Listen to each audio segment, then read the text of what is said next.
The galactic hegemony had a problem with their knees. Not in the literal sense. Most species in the coalition had some form of articulated limbs, but rather in their obsession with making other species bend theirs. For roughly 12,000 standard cycles, the hegemony had expanded across 3 spiral arms of the galaxy with the subtlety of a supernova and twice the heat.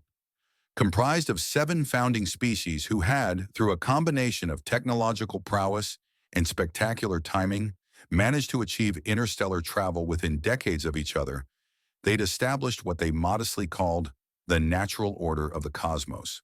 The natural order, as it happened, involved a lot of kneeling. It's really quite efficient, High Administrator Vex Laron often explained to newly inducted junior diplomats of the hegemony. The ancient Quillari's skin rippled in what passed for a smile among his kind, a disturbing wave of purple flesh that made most other species feel vaguely nauseated.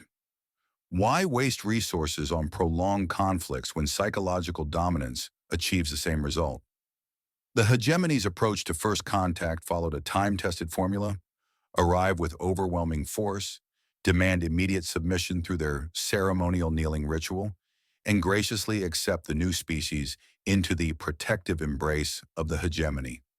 Those who refused found their homeworlds subjected to what the hegemony euphemistically called atmospheric restructuring, a process that conveniently restructured most of the native population into corpses. 43 species had joined the hegemony this way. 43 species had knelt, which brought the hegemony to their current predicament: humans. The species from the unremarkable yellow star in the unfashionable western edge of the Orion Arm had achieved faster-than-light travel with suspicious speed. One moment they were sending primitive radio signals and chemical rockets to their own moon, and the next they were zipping between stars with a drive system that the hegemony's engineers were still trying to reverse engineer. "They call it the Alcubierre-Martinez drive," reported Science Minister Thrix, her crystalline appendages clicking nervously against the council chamber's obsidian table. "It doesn't match any of our theoretical models." "Does it matter how they got here?" growled War Commander Brax Tool, the massive Vorn's armored plates shifting impatiently. "They're here. They're new. They kneel or they burn. Standard protocol." First Contact Specialist Zim, the youngest member of the council and the only one who'd bothered to study human transmissions beyond their technical specifications, cleared his throat. There might be complications with the standard approach. The council chamber fell silent, the kind of silence that had preceded the demotion or mysterious disappearance of many previous council members. "Complications?" High Administrator Vex Lauren's voice was dangerously soft.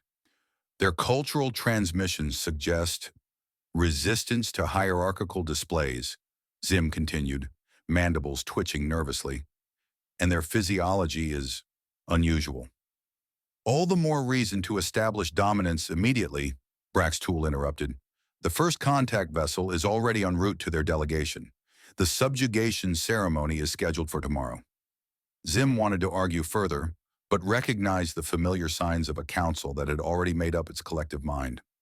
The humans would be given the same choice as all who came before: kneel or face extinction. No species had ever chosen extinction. The hegemony's diplomatic vessel, the aptly named Inevitable Submission, was everything its designers intended. A masterpiece of psychological warfare disguised as architecture. Its hull gleamed with a black so deep it seemed to swallow nearby light, accented with pulsing veins of crimson energy that suggested barely contained power. At 16 kilometers long, it dwarfed the human vessel, a modest but sleek ship called, with typical human understatement, the Handshake. Inside the Inevitable Submission's grand subjugation hall, preparations for the ceremony reached their final stages. The hall itself was a marvel of intimidation engineering, ceiling heights calculated to the millimeter to induce maximum feelings of insignificance, lighting designed to cast the hegemony representatives in godlike radiance while leaving petitioners in shadow, and acoustic properties that made even whispers from the high seat boom like thunder. "The humans have docked," announced the ship's AI. "Their delegation consists of 12 individuals. Bioscans indicate standard carbon-based life forms, bipedal, endoskeletal." High Diplomat Krex nodded, adjusting his ceremonial armor of iridescent scales. As the hegemony's most experienced subjugation specialist, he had overseen 26 first contact ceremonies. 26 times he had watched alien species realize their place in the cosmos. 26 times he had accepted their surrender with magnanimous grace. Standard protocol, he reminded his team. No deviations. The human delegation entered the hall with expressions that Krex's xenopsychology training couldn't quite categorize. They showed neither the fear nor the awe that typically preceded these ceremonies. Instead, they looked curious, amused even. Krex filed this anomaly away for later analysis. Welcome, his voice boomed through the hall's perfect acoustics, to the embrace of the galactic hegemony. The standard introduction proceeded as it always did. Grand pronouncements about the hegemony's power, thinly veiled threats disguised as historical anecdotes, and patronizing assurances of protection in exchange for obedience. Throughout it all, the humans maintained their unsettling expressions of mild interest, occasionally whispering to each other or, most disconcertingly, smiling. Finally, the moment arrived. The lights dimmed except for a spotlight on the central platform where Krex stood in resplendent glory. And now, he intoned, as all species must, you will kneel before us to symbolize your acceptance of hegemony, protection, and guidance. The human delegation exchanged glances. Their leader, a tall female with dark skin and close-cropped silver hair, stepped forward.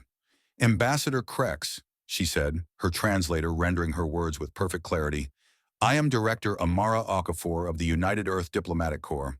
We appreciate your colorful welcome ceremony. Krex blinked all four of his eyes in sequence, a sign of confusion he immediately regretted showing. However, Director Okafor continued, I'm afraid we cannot comply with your request. A murmur ran through the hegemony officials. This was unprecedented. No species had ever refused outright. Perhaps, Krex said slowly, you misunderstand. This is not a request. It is a requirement for all species joining the hegemony. Oh, we understand perfectly, Okafor replied, still with that strange half-smile. The issue isn't willingness, Ambassador. It's capability. Capability?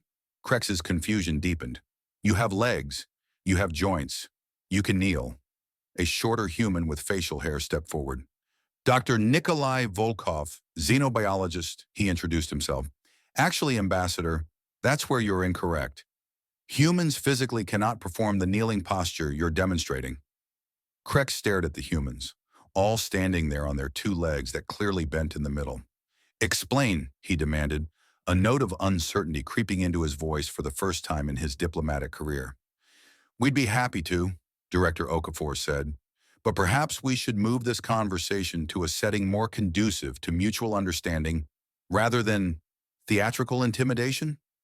And just like that, with a simple observation and a smile, the most successful subjugation protocol in galactic history began to unravel.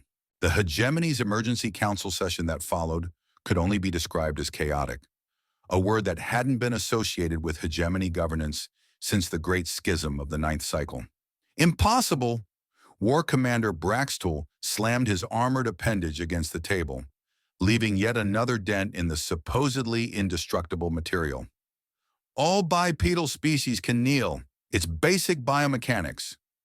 Dr. Volkov's holographic presentation rotated slowly above the council table, a detailed anatomical diagram of human knee joints, alongside comparative models from 17 other bipedal species across the galaxy.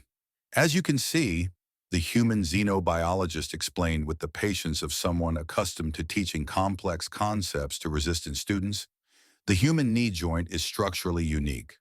While superficially similar to other bipedal species, our knees only bend in one direction and cannot support weight in the position your ceremony requires without causing catastrophic joint failure. In simple terms, Director Okafor added, if we tried to kneel as you've demonstrated, we'd snap our legs backward and collapse. Our medical team estimates it would result in complete structural failure of the joint, multiple compound fractures, and potential death from shock or blood loss. The council chamber fell silent as the implications sank in. For 12 millennia, the hegemony had built its entire diplomatic approach around a physical gesture that for humans was anatomically impossible. First contact specialist Zim, who had tried to warn them, looked smugly vindicated. I did mention their physiology was unusual. This changes nothing, High Administrator Vexleron insisted, though his skin ripples betrayed his uncertainty. They can prostrate themselves instead. The symbolic submission is what matters. Actually, Director Okafor said, her expression carefully neutral, we've taken the liberty of studying the hegemony charter that you so generously provided. Section 1142, paragraph 7 specifically states that the kneeling posture, and I quote, must be performed exactly as demonstrated by the High Diplomat without deviation to symbolize complete acceptance of hegemony protocols. Dr. Volkov nodded. Your own legal framework doesn't allow for substitutions. The humans had done their homework.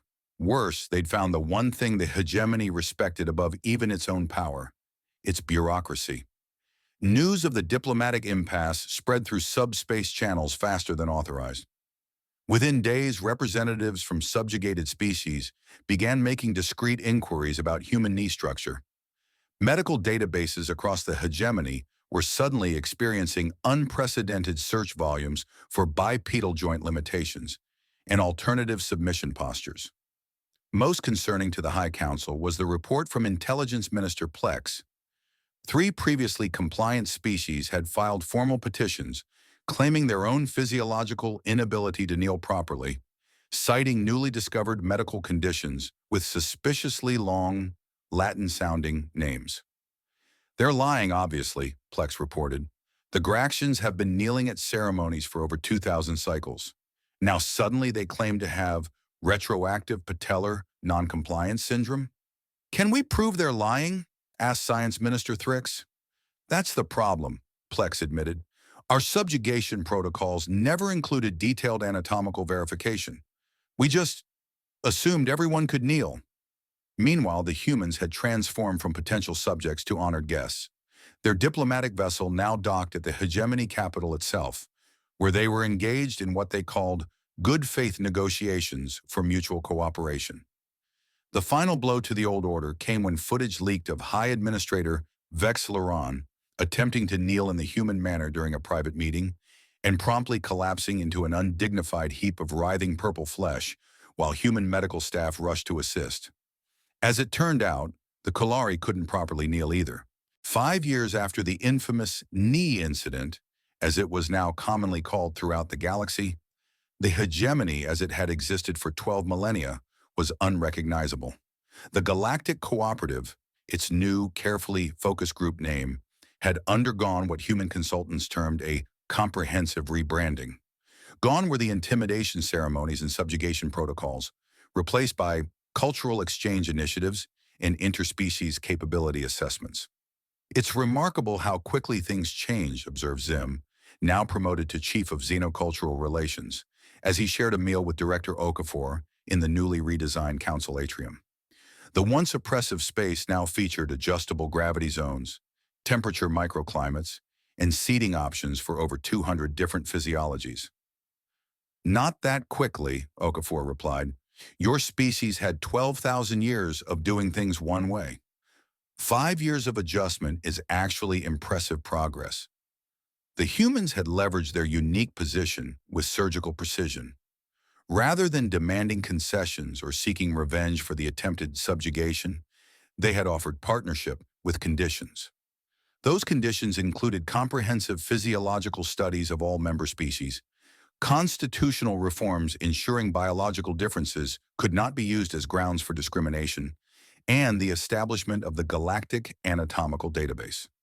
Most revolutionary was the new diplomatic protocol that replaced the kneeling ceremony. The universal greeting, a gesture specifically designed by human kinesiologists to be physically possible for 96% of known sentient species. For the remaining 4%, acceptable modifications were clearly documented and considered equally valid.